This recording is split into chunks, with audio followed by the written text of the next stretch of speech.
P ಮತ್ತು RSS ಈ ಕಾರ್ಯಕ್ರಮವನ್ನು ಏನು ಆಯೋಜಿಸಿದ್ರು ಬಿಜೆಪಿ ಪರವಾಗಿ ಮಾಡಿದ ಒಂದು ಡ್ಯಾಮೇಜ್ ಕಂಟ್ರೋಲ್ ಯತ್ನ ಅನ್ನೋದನ್ನ ನಾವು ಹಾಗೆ ಅನ್ಕೋಬೇಕಾ? ಹಾಗೆ ಅನ್ಕೊಳ್ಳೋದಾದ್ರೆ ಈ RSSನ ಔಟ್ರೀಚ್ ಕಾರ್ಯಕ್ರಮ ಏನಿತ್ತು ಅದು ಬಿಜೆಪಿ ಪರವಾಗಿ ಮಾಡಿದಂಥ ಡ್ಯಾಮೇಜ್ ಕಂಟ್ರೋಲ್ ಅನ್ಕೋಬೇಕು ಅನ್ನೋದಾದ್ರೆ ಕಾಂಗ್ರೆಸ್ ಮಾಡಿದ್ದು ಅವಕಾಶವಾದ ಅಂತ ಅನ್ಕೋಬೋದಾ ನಾವು? ಇನ್ನು ಕಾಂಗ್ರೆಸ್ ಬಿಜೆಪಿ ಕೇವಲ ಸಂಪರ್ಕ ಕಾರ್ಯಕ್ರಮಗಳನ್ನ ಮಾಡಿಬಿಟ್ರೆ ಭವಿಷ್ಯದ ಮತದಾರರನ್ನ ಆಕರ್ಷಿಸ್ಬೋದಾ? ಸಾಲೋದಿಲ್ಲ ಅಂತ ಚರ್ಚೆ ಅವಧಿಯಲ್ಲಿ ನಾನು ನಿಮ್ಮ ಮುಂದೆ ತರ್ತೀನಿ ಒಂದಷ್ಟು ಮಾಹಿತಿ. ಇನ್ನು ಜೆನ್ಜಿ ಪ್ರಾತಿನಿಧ್ಯದಲ್ಲೂ ನಗರ ಮೀರಿದ ಗ್ರಾಮೀಣ ಮತ್ತು ಹಿಂದುಳಿದ ವರ್ಗಗಳ ಪ್ರಾತಿನಿಧ್ಯ ಸ್ಥಾಪಿಸಲು ಏನು ಮಾಡಬೇಕು? ಜೆನ್ಜಿ ಅಂದರೆ ಬರೀ ಸಿಟಿ ಮಕ್ಕಳಲ್ಲ, ಜೆನ್ಜಿ ಮಕ್ಕಳು ಹಿಂದುಳಿದ ವರ್ಗಗಳಿಂದ ಬರ್ತಾರೆ, ಸಣ್ಣ ಸಣ್ಣ ಊರುಗಳಿಂದ ಬರ್ತಾರೆ, ಹಳ್ಳಿಗಳಿಂದ ಬರ್ತಾರೆ. ಅವರು ಕೂಡ ಅದೇ ವಯೋಮಿತಿಯಲ್ಲಿ ಇರೋರಲ್ವಾ, ಅವರು ಕ್ವಾಲಿಫೈ ಆಗ್ತಾರೆ, ಅರ್ಹ ಜೆನ್ಜಿಗಳಾಗ್ತಾರೆ ಅವರು.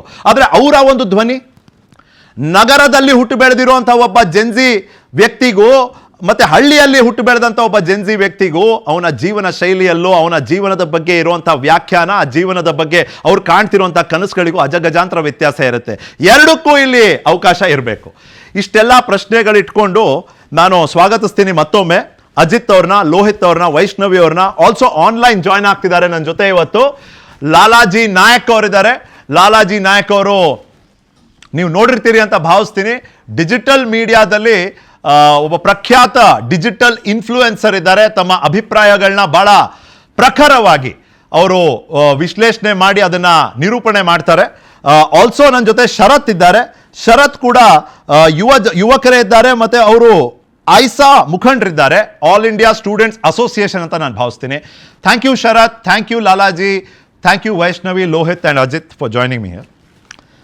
ಅಜಿತ್ ಅವರೇ, ಒಂದು ಇವಾಗ ಆಬ್ವಿಯಸ್ಲಿ ಈಗ RSS ಏನು ಮಾಡಿದೆ ಅದನ್ನು ನಾವು BJP ಅವರು ಅನುಭವಿಸ್ತಿರುವಂಥ ಈ ಜೆನ್ಜಿಯ ಬ್ಯಾಕ್ಲ್ಯಾಶ್ ಏನಿದೆ, ಜೆನ್ಜಿಯ ಒಂದು ಆಕ್ರೋಶವನ್ನು BJP ಎದುರಿಸ್ತಿದೆ ಅಂತ ನಾವು ಇವತ್ತು ಭಾವಿಸ್ಬೋದು, ಆ ರೀತಿಯ ವಾತಾವರಣ. ಆದರೆ ಅದನ್ನು ಡ್ಯಾಮೇಜ್ ಕಂಟ್ರೋಲ್ ಮಾಡಲಿಕ್ಕೆ RSS ಮಾಡ್ತು ಅನ್ನೋದೊಂದು ವಿಶ್ಲೇಷಣೆಯ ಆಯಾಮ. ಪ್ಲೀಸ್. ಮೂಲಭೂತ ಪ್ರಶ್ನೆ ತಪ್ಪು ನಿಮ್ದು. ಅಲ್ಲ, ಉತ್ತರ ನೀವು ಕೊಡಿ. ಪ್ರಶ್ನೆ ನಂದಲ್ವಾ? ತಪ್ಪು ಸರಿನಾ? ಪ್ರಶ್ನೆ ನಂದು. You can decide my question is wrong. ಈಗ ನಾನು ನಿಮ್ಮ ಉತ್ತರನೇ ಸರಿ ಇಲ್ಲ ಅಂತ ಹೇಳೋದು. ಪ್ಲೀಸ್ ನೀವು ಏನೇ ಉತ್ತರ ಕೊಡಿ ಸ್ವೀಕರಿಸ್ತೀನಿ ಪ್ಲೀಸ್. ಆಯ್ತು.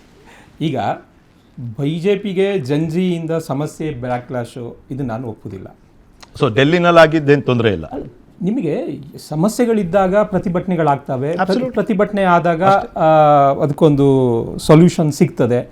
ಕೇಂದ್ರ ಸರ್ಕಾರ ಅತ್ಯಂತ ಸಂವೇದನಾಶೀಲವಾಗಿ ಪರಿಸ್ಥಿತಿಯನ್ನು ನಿಭಾಯಿಸ್ತು, ಅದಕ್ಕೆ ಸರಿಯಾದ ಸೊಲ್ಯೂಷನನ್ನು ಕೊಡ್ತು. ಅದು ಒಂದು ಭಾಗ. ಆ ಪ್ರತಿಭಟನೆ ಹೇಗಾಯಿತು, ಏನಾಯಿತು, ಯಾಕಾಯಿತು, ಅಥವಾ ಆ ಪ್ರತಿಭಟನೆಯಿಂದ ಏನಾದರೂ ಸೊಲ್ಯೂಷನ್ ಬಂತಾ, ಅಥವಾ ಕೇಂದ್ರ ಸರ್ಕಾರವೇ ಮುಂದಾಲೋಚನೆಯಿಂದ ಸ್ವಯಂ ಪ್ರೇರಿತವಾಗಿ ಸೊಲ್ಯೂಷನ್ಗಳನ್ನು ಕೊಡ್ತಾ, ಇದು ವಿಶ್ಲೇಷಣೆ ಮಾಡಬೇಕಾದ ಸಂಗತಿ. ಈಗ ಪ್ರತಿಭಟನೆ ಆದಾಗ ಪ್ರತಿಭಟನೆಯಲ್ಲಿ ಏನು ಬಂತು, ಪ್ರತಿಭಟನೆ ಹೇಗೆ ನಡೀತು, ಅದು ಕೂಡ ನಾವು ಯೋಚನೆ ಮಾಡಬೇಕು. ಈಗ ನೀವು ಜೆನ್ಜಿ ಅಂತ ಹೇಳ್ತೀರಿ, ನಾನು ಹೇಳಿದ್ದು ಇಷ್ಟೆಲ್ಲ ಮಾತಾಡುವಾಗ ನಾವು ಒಂದು ಮೂಲಭೂತ ಪ್ರಶ್ನೆಯನ್ನು ಎತ್ತುವುದನ್ನು ಮರೆತಿದ್ದೇವೆ. ಜೆನ್ಜಿ ಅನ್ನುವ ಪದ ಹುಟ್ಟಿದ ಹಾಗೆ, ಯಾರು ಹುಟ್ಟಿದ್ರು, ಯಾರು ಇದನ್ನು ಕಾಯಿನ್ ಮಾಡಿದ್ರು, ಯಾರು ಇದನ್ನು ಲೇಬಲ್ ಮಾಡಿದ್ರು, ಯಾಕೆ ಲೇಬಲ್ ಮಾಡಿದ್ರು, ಯಾಕೆ ಇದು ಇಷ್ಟೊಂದು ಈ ಪ್ರಮಾಣದಲ್ಲಿ ಈ ಟರ್ಮ್ ಯಾಕೆ ಚಾಲ್ತಿಗೆ ಬಂತು, ಮುನ್ನೆಲೆಗೆ ಬಂತು, ಇದನ್ನ ನಾನು ಒಂದು ನಿಮಿಷ ಟೈಮ್ ಅದ್ರ ಹಿನ್ನೆಲೆಗೆ ಹೋದರೆ ನಿಮಗೊಂದು ಇದ್ರ ಹಿಂದಿರುವ ಒಂದು ದೊಡ್ಡ ವ್ಯವಸ್ಥೆಯ ನಿಮಗೆ ವ್ಯವಸ್ಥೆ ಅಂತಿದ್ರೆ ಹುನ್ನಾರ ಅಲ್ಲ, ಒಂದು ವ್ಯವಸ್ಥೆ. ಅದು ವ್ಯವಸ್ಥೆ. ಆ ವ್ಯವಸ್ಥೆ ಸರಿ ತಪ್ಪು ಅದರ ಆಚೆಗೆ ಅವ್ರವ್ರಿಗೆ ಬೇಕಾದಾಗ ಅವ್ರವ್ರು ನಿರ್ಧಾರ ಮಾಡಬಹುದು. ಈ ಲೇಬಲಿಂಗ್ ಆಫ್ ಜನರೇಷನ್ಸ್, ಈ ಜೆನ್ಜಿ ಲೇಬಲಿಂಗ್ ಆಫ್ ಜನರೇಷನ್ಸ್ ಇದೆಯಲ್ಲ, ಇದು ಮತ್ತೆ ಭಾರತದಲ್ಲಿ ಅದಕ್ಕೂ ಇದಕ್ಕೂ ಬಹಳ ವ್ಯತ್ಯಾಸ ಇಲ್ಲ.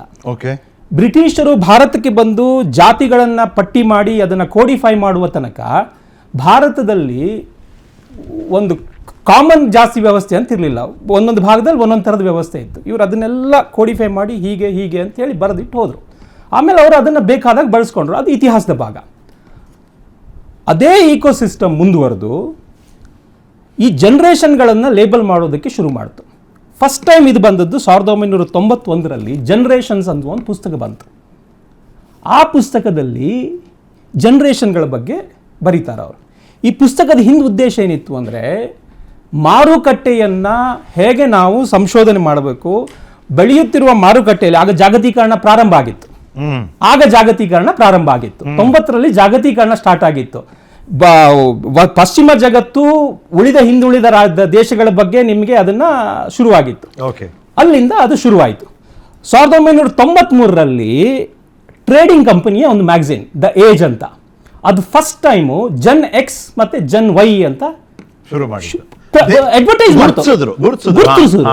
ಅವತ್ತು ಯಾರಿಗಾದ್ರೂ ನಾವು ನೀವೆಲ್ಲ ಸಾಧಾರಣ ಅದೇ ವಯಸ್ಸಿನವ್ರು, ನಮ್ಗೆ ಯಾರಿಗಾದ್ರು ಗೊತ್ತಿದ್ದ ನಾವು ಜನ್ ಎಕ್ಸ್ ಜನ್ ವೈ ಅಂತ ಅವತ್ತು ನಮ್ಗೆ ಹೇಳಿದೀವಿ. ನಿಮ್ಗಿನ್ನ ಚಿಕ್ಕವ್ರು ಇರ್ಬೋದಾ ಅಂತ ಅಜಿತ್ ಪ್ಲೀಸ್. ಆಯ್ತು, ಈಗ ನನಗೂ ಗೊತ್ತಿರಲಿಲ್ಲ. ಅದಾದ್ಮೇಲೆ 98ರಲ್ಲಿ ಅದೇ ಟ್ರೇಡಿಂಗ್ ಕಂಪನಿ ಜನ್ ಝಡ್ ಅಂತ ಮತ್ತೆ ಅಡ್ವರ್ಟೈಸ್ಮೆಂಟ್ ಕೊಡ್ತು, ಟ್ರೇಡಿಂಗ್ ಕಂಪನಿ. ಗೊತ್ತಾಯ್ತು. ಸೊ ಅವ್ರು ಫಸ್ಟ್ ಏನ್ ಮಾಡಿದ್ರು, ಜನ್ ಎಕ್ಸ್, ಅವ್ರು ಯಾಕೆ ಜನ್ ಎಕ್ಸ್ ಜನ್ ಝಡ್ ಅಂತ ಕೊಟ್ಟರು ಅಂದ್ರೆ ಜನ್ ಎಕ್ಸ್ ವೈ ಆದ್ಮೇಲೆ ಆಲ್ಫಾಬೆಟಿಕಲಿ ಝಡ್ ಬರುತ್ತೆ, ಅಬ್ಸಲ್ಯೂಟ್ಲಿ ಅದನ್ನ ಕೋಡಿಫೈ ಮಾಡ್ತಾರೆ ಅವರು. ಅದಾದ್ಮೇಲೆ 2004ರಲ್ಲಿ ಪ್ಯೂ ರಿಸರ್ಚ್ ಫೌಂಡೇಶನ್ ಅಂತ ಒಂದು ರಿಸರ್ಚ್ ಫೌಂಡೇಶನ್, 2004ರಲ್ಲಿ ಅವರು ಅದನ್ನು ರಿಸರ್ಚ್ ಮಾಡಿಕೊಂಡು ಅದ್ರ ಮೇಲ್ಗಡೆ ಇನ್ನೂ ವ್ಯವಸ್ಥಿತವಾದ ಮಾರುಕಟ್ಟೆ ರಿಸರ್ಚ್ ಮಾಡಿ ಆ ಡಾಟಾವನ್ನು ಫಾರ್ಚೂನ್ 500 ಕಂಪ್ನಿಗಳಿಗೆ ಕೊಡ್ತಾರೆ. ಅದನ್ನ ಕೊಟ್ಟ ಮೇಲೆ ಈ ಮಾರುಕಟ್ಟೆ ಹಿಂದೆ ಇರುವ ಶಕ್ತಿಗಳೇನಿದ್ದಾರೆ ಆ ಶಕ್ತಿಗಳು ಅದನ್ನ ನಾರ್ಮಲೈಸ್ ಮಾಡಕ್ ನೋಡ್ತಾರೆ. ಯಾಕಂದ್ರೆ 2004 ಹೊತ್ತಿಗೆ ಹೇಳ್ತೀನಿ ಕೇಳಿ, ಹೇಳ್ತೀನಿ ಕೇಳಿ, ಯಾವಾಗ ಈ ನಿಮಗೆ 2004 ಹೊತ್ತಿಗೆ ಡಿಜಿಟಲ್ ಮಾಧ್ಯಮಗಳು ಅದರ ಪಾರುಪತ್ಯ ಬಂದ್ಬಿಡ್ತು, ಯಾಕಂದ್ರೆ ನಿಮ್ಮ ಮೈನ್ ಸ್ಟ್ರೀಮ್ ಮೀಡಿಯಾಗಳ ಜೊತೆಗೆ ಪ್ಯಾರಲಲ್ ಆಗಿ ಬಂತು. ಅದರ ನಂತರ ಇವರು ಒಂದು ಬಹಳ ಒತ್ತಡದಲ್ಲಿ ಅಥವಾ ಒಂದು ನಿಮಗೆ ಇನ್ಸುಲಿನ್ ರೀತಿಯಲ್ಲಿ ಇದನ್ನು ಚಾಲನೆಗೆ ತರ್ತಾ ಹೋದರು. ಚಾಲನೆಗೆ ತಂದು ಸಮಾಜದ ಅಥವಾ ನಾಗರಿಕ ಈಗ ಸಿವಿಲೈಸೇಷನಲ್ ಸೊಸೈಟಿಯಲ್ಲಿ ಎಲ್ಲೂ ಇಲ್ಲದ ಒಂದು ಸ್ಪೆಷಲ್ ಕ್ಯಾಟಗರಿಯನ್ನು ಇವರು ಸಮಾಜದಲ್ಲಿ ಇಂಪ್ಲಾಂಟ್ ಮಾಡ್ತಾರೆ. ಈಗ ಎಲ್ಲೂ ಇರಲಿಲ್ಲ. ಓಕೆ, ಯಾಕಂದ್ರೆ ಎಲ್ಲ ತಲೆಮಾರು ಆ ತಲೆಮಾರಿನ ರೆಬಲ್ಲೆ, ಜನ್ಜಿ ಕೂಡ ಈ ತಲೆಮಾರಿನ ರೆಬಲ್ಲೆ. ನಾವು ನಮ್ಮ ವಯಸ್ಸಿನಲ್ಲಿ ನಾವು ಇದೇ ಥರ ಇದ್ವಿ. ಯಾಕಂದರೆ ನಮಗೊಂದು ಮಾತು ಹೇಳ್ತಾರೆ, 20ರಲ್ಲಿ ನೀನು ಕಮ್ಯುನಿಸ್ಟ್ ಆಗದೆ ಇದ್ದರೆ 30ರಿಂದ ಹೊರಗಡೆ ಬರದೇ ಇದ್ರೆ ನಿನಗೆ ಸಮಸ್ಯೆ ಇದೆ ಅಂತ. 20ನ ವಯಸ್ಸಿನ ತರುಣರೆಲ್ಲರೂ ಹಾಗೆ ಇರಬೇಕು. ನಿಮಗೊಂದು ರ್ಯಾಷನಲ್ ಥಿಂಕಿಂಗ್ ಬರಬೇಕು. ನಿಮ್ಮ ಮೂಲಭೂತವಾಗಿ ನಿಮ್ಮ ಕುಟುಂಬದ ಪರಿಸ್ಥಿತಿಯಲ್ಲಿ ರೆಬಲ್ ಆಗ್ತಾರೆ, ಅದು ಮಾನಸಿಕತೆ ಸಹಜವಾದದ್ದು. ಅದನ್ನು ಇವರು ಈ ಥರ ಲೇಬಲ್ ಮಾಡಿ ಇದನ್ನು ಮಾರುಕಟ್ಟೆ ಮೇಲೆ ಬಿಡ್ತಾರೆ. ಆಮೇಲೆ ಇದನ್ನು ಪ್ರಚಾರ ಮಾಡಿದ್ದಕ್ಕೆ ಇದಕ್ಕೆ ಎಜುಕೇಷನ್ ಇನ್ಸ್ಟಿಟ್ಯೂಷನ್ನು, ನ್ಯೂಸ್ ಪೇಪರ್ಗಳು ಇವ್ರನ್ನೆಲ್ಲ ಬಳಸ್ಕೊತಾರೆ. ಅಂದರೆ ಅದೊಂದು ನಾರ್ಮಲೈಸ್ ಮಾಡ್ತಾರೆ, ಇದೊಂದು ಸಹಜ ಅನ್ನುವ ರೀತಿಯಲ್ಲಿ. ಸೋಷಿಯಲ್ ಮೀಡಿಯಾದಲ್ಲಿ ಪದೇ ಪದೇ ಆ ವಿಚಾರಗಳನ್ನು, ನೀವು ಆ ವಿಚಾರಕ್ಕೆ ಸಂಬಂಧಪಟ್ಟ ರೀಲ್ಗಳನ್ನು ಮಾಡಿದ್ರೆ ಅದು ಜಾಸ್ತಿ ಮೇಲ್ಗಡೆ ಬರ್ತದೆ. ನೀವು ಕಾರ್ಪೊರೇಟ್ ಜಗತ್ತಿನಲ್ಲಿ ಅದ್ರ ಬಗ್ಗೆ ಮಾಡಿದ್ರೆ ಜಾಸ್ತಿ ಮೇಲ್ಗಡೆ ಬರ್ತದೆ. ಕಂಪನಿಗಳು ಅಡ್ವರ್ಟೈಸ್ಮೆಂಟ್ ಶುರು ಮಾಡ್ತವೆ, ನೀನು ಹಿಂದಿನ ತಲೆಮಾರಿನವನು, ನೀನು ಈ ತಲೆಮಾರಿನ ಜೊತೆ ಕಾಂಪೀಟ್ ಮಾಡಬೇಕಾದ್ರೆ ನಮ್ಮ ಪ್ರೋಗ್ರಾಮ್ನ 6 ತಿಂಗಳಿಗೂ 2 ತಿಂಗಳು ಕೋರ್ಸ್ ಮಾಡು, ಇಲ್ಲಾಂದರೆ ಈ ಥರದ ಮಾರುಕಟ್ಟೆ ಆಧಾರಿತವಾಗಿ ಬರ್ತದೆ. ಕೊನೆಗೆ ಇದೇ ಶಕ್ತಿಗಳನ್ನು ಇವರು ಇನ್ಫ್ಲೂಯೆನ್ಸ್ ಮಾಡ್ತಾರೆ. ಹೀಗೆ ಲೇಬಲ್ ಮಾಡಿದ್ದು ಇದ್ರ ಉದ್ದೇಶ ನಿಮಗೆ ಯಾರಿಗೋ ಒಳ್ಳೇದು ಮಾಡಬೇಕು ಅಥವಾ ಯಾವುದೋ, ಅಂದರೆ ನಾನು ಹೇಳೋದು ಈಗ ಒಂದು ಮಾರುಕಟ್ಟೆ ಫೋರ್ಸ್ ಇದನ್ನು ಸ್ಟಾರ್ಟ್ ಮಾಡಿದ್ದು. ನಾನೊಂದು ಆರ್ಗ್ಯುಮೆಂಟ್ ಮಾಡ್ತೀನಿ. ಇದು ಒಂದು ಸೆನ್ಸ್ ಆಫ್ ಬಿಲಾಂಗಿಂಗ್ ಕೊಡ್ಲಿಲ್ವಾ? ಒಂದು ಸೆನ್ಸ್ ಆಫ್ ಕಮ್ಯುನಿಟಿ ಕೊಡ್ಲಿಲ್ವಾ? ಒಂದು ಸಂಘಟಿತ ವರ್ಗವಾಗಿ ಇದನ್ನ ಗುರುತಿಸಲಿಲ್ವಾ? ಜಾಗತಿಕ ಮಟ್ಟದಲ್ಲಿ ನಾನು ಹೇಳ್ತಿರೋದು, because this is not about geography, ಭೌಗೋಳಿಕ ಪ್ರದೇಶಕ್ಕೆ ಸೀಮಿತವಾದಂತ ಕಾನ್ಸೆಪ್ಟ್ ಅಲ್ಲ ಇದು, ವಯೋಮಿತಿಗೆ ಇರುವಂತದ್ದು. ನಾನು ಹೇಳೋದು, so what is the problem ಏನಂದ್ರೆ ನಿಮಗೆ ಸೆನ್ಸ್ ಆಫ್ ಬಿಲಾಂಗಿಂಗ್ ಕೊಡಿಸ್ತದೆ. I belong to this generation belong ಕೊಡ್ತದೆ. ಆದರೆ ಈ CAA ಪ್ರತಿಭಟನೆಯ ಸಂದರ್ಭದಲ್ಲಿ ನಿಮ್ಗೇನು ಹೇಳ್ತಾರೆ ಅವರು, ಈ ದೇಶದಲ್ಲಿ ಸರ್ಕಾರ ಬದಲಾವಣೆ ಆಯಿತು, ಅದು ಜನ್ಜಿಯಿಂದ. ಶ್ರೀಲಂಕಾದಲ್ಲಿ ಆಯಿತು, ಅದಕ್ಕೆ ಜನ್ಜಿ ಕಾರಣ. ಬಾಂಗ್ಲಾದೇಶದಲ್ಲಿ ಆಯಿತು, ಜನ್ಜಿ ಕಾರಣ. ನೇಪಾಳದಲ್ಲಿ ಆಯಿತು, ಜನ್ಜಿ ಕಾರಣ. ಇದೇ ನಿಮಗೆ ಅರಬ್ ಸ್ಪ್ರಿಂಗ್ ಆಗಿದೆಯಾರು ಸರ್, ಇದೇ ತಲೆಮಾರಿನವರು ಆಗಲಿಲ್ವಾ? ಭಾರತದಲ್ಲಿ ಸ್ವಾತಂತ್ರ್ಯ ಹೋರಾಟ ಮಾಡಿದಾಗ ಇವರಿಗೆ ಭಗತ್ ಸಿಂಗ್ ಎಷ್ಟು ವಯಸ್ಸಿತ್ತು ಸರ್? ಅವರು ಅದೇ ವಯಮಾನದವರು. ಭಾರತದ ಇಡೀ ನಮ್ಮ ಸ್ವತಂತ್ರ ಹೋರಾಟದ ಎಲ್ಲ ನಾನು ಹೇಳ್ತೀನಿ ಕೇಳಿ.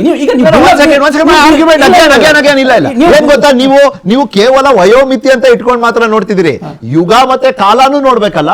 ಅದನ್ನೇ ಭಗತ್ ಸಿಂಗ್ ಅವ್ರು ಈ ಏಜ್ ಅಲ್ಲಿ ಇದ್ರು, ಅವರು ನೇಣಿಗೆ ಶರಣಾದಾಗ ಅಥವಾ ಅವ್ರನ್ನ ನೇಣಿಗೆ ಹಾಕಿದಾಗ ಅವರ ಏಜು ಒಂದು ಜೆನ್ ಜಿ. ಇವತ್ತಿನ ನಾವು ಏನ್ ವಯೋಮಿತಿ ಮಾತಾಡ್ತಿದೀವಿ ಅದು, ಬಟ್ ಅವರು ಇವತ್ತಿನ ಕಾಲದಲ್ಲಿಲ್ಲ. Gen Z is here because ಆ ಟೆಕ್ನಾಲಜಿಕಲ್ ಅಡ್ವಾನ್ಸ್ಮೆಂಟ್ ಏನೇನಾಯ್ತು, ಅವರು ಯಾವ ರೀತಿಯ ಜಾಗತಿಕ ಪರಿಸ್ಥಿತಿ, ಮಾನಸಿಕ ಒಂದು ವ್ಯವಸ್ಥೆಯ ನಡುವೆ ಅವರು ಹುಟ್ಟಿದ್ದಾರೆ, ಬೆಳೆದಿದ್ದಾರೆ, ಅವರ ಒಂದು ಜೀವನದ ಬಗ್ಗೆ ಇರುವಂತಹ ವ್ಯಾಖ್ಯಾನವನ್ನ ಹೇಗೆ ಪಡ್ಕೊಂಡಿದ್ದಾರೆ. No, I'll come to you, have to go to Lohith ಅವರೇ. ಈಗ what is the problem? Gen Z ಅವರು ಒಂದು ಸಂಘಟಿತ ವರ್ಗವಾಗಿ ಗುರುತಿಸಿದ್ರೆ ವಾಟ್ ಇಸ್ ದ ಪ್ರಾಬ್ಲಮ್? ನೀವು RSS ಮಾಡ್ತಿರೋದು ಬಿಜೆಪಿಯ ಡ್ಯಾಮೇಜ್ ಕಂಟ್ರೋಲ್ ಅನ್ನೋದಾದ್ರೆ ಕಾಂಗ್ರೆಸ್ ಮಾಡಿದ ಅವಕಾಶವಾದ ಅಂತ ನಾವು ಕರಿಬಾರ್ದಾ? ಕಾಂಗ್ರೆಸ್ ಬಗ್ಗೆ ಈ ಕಡೆಗೆ ಬರೋಣ ನೋಡಿ. ಜೆನ್ಜಿ